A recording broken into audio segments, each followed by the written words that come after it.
So my name is Paul Muya. I am the manager corporate communication at the Unclaimed Financial Assets Authority. The authority has come to Thika to conduct a reunification clinic. This is about returning assets that have been unclaimed to the rightful owners. And through the analysis that we have done on the reports we have received from various institutions and the monies we have collected, therefore, indicate that majority of the people who owns this money come from Thika, Kiambu County and its environment. We began hosting this clinic beginning Monday on 24th November. It will run all the way up to Friday 28th.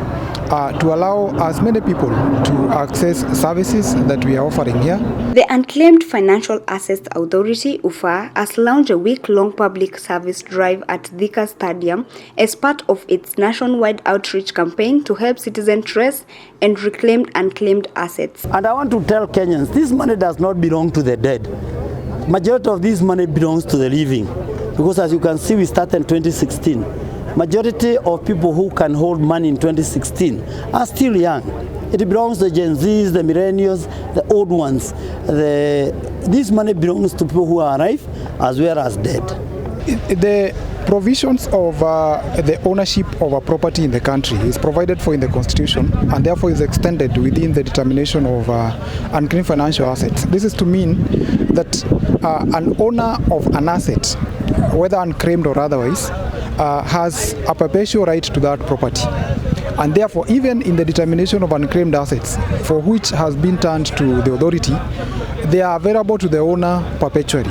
They can come today, tomorrow, next year, next 100 years, because the Constitution guarantees ownership of that property to them in forever. And therefore, the Unclaimed Financial Assets Authority has no deadlines as to when the owner of an asset can claim them.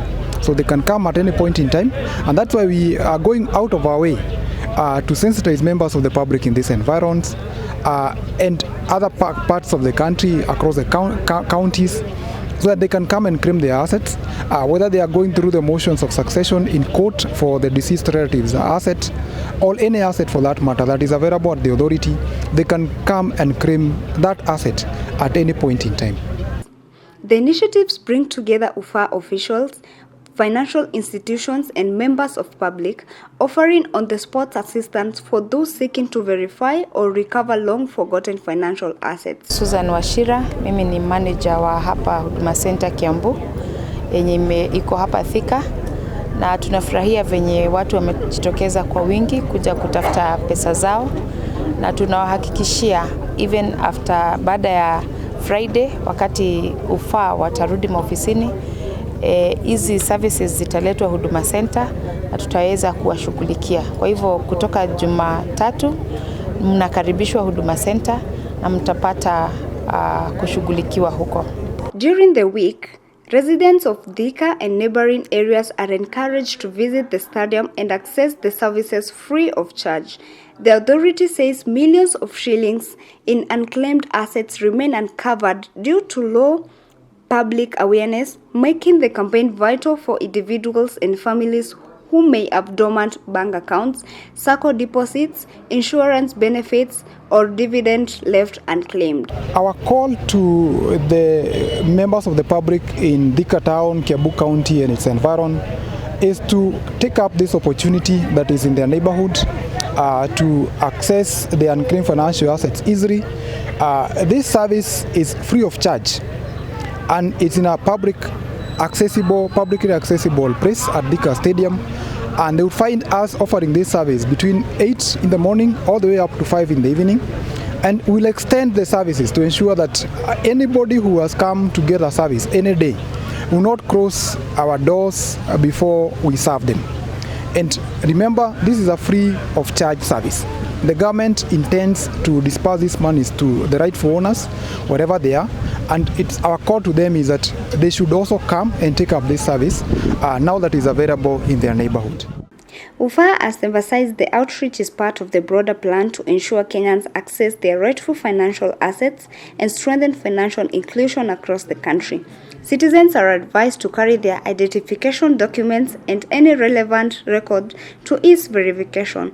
with the authority assuring the similar exercise will continue in various counties nationwide. So the reason why we are here prima facie is to ask the people of Kenya to come and correct their money. And it's so easy. You can do it online by dialing *361# or going to our website www.ufaa.go.ke or visiting our offices at Percy's house or going to any Huduma center or going to any national government administrative officer. These are the chiefs, the assistant chiefs, the DCCs, the ACCs, the DOs and the DCs of the previous regime. Now I urge all Kenyans to come for their money because we have a duty to make sure that the 106.6 billion goes back to the people of Kenya so that we can finance the bottom-up economic model or agenda of our government, and so that we can activate and stimulate the Kenyan economy, at least for the shilling to get back to the people through this way.